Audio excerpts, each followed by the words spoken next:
গাড়ি কিনতে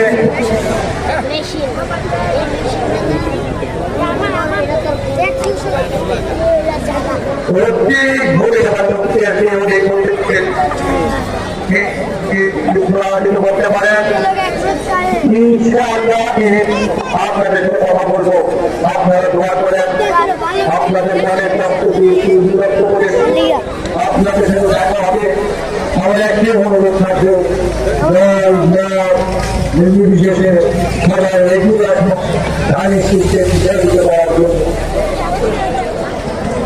আর আমাদের দলের মধ্যে কিছু গ্রুপিং আছে আপনাদের ইউনিয়ন, আমি আপনাদের হাতে পাইপ ধরে বলবো আপনার আল্লাহ রাখতে গ্রুপিংগুলি দূর করেন, আপনারা একে করে কাজ করেন। আপনাদেরকে আর বিরক্ত করবো না, আপনারা সাধারণ ইউনিয়ন মুসলমান ভাইদের দোয়া করবেন, ম্যাডাম খালেদা জিয়ার জন্য দোয়া করবেন, তারেক রহমানের জন্য দোয়া করবেন। আপনাদের অনেক ধন্যবাদ, আপনাদের অনেক ধন্যবাদ।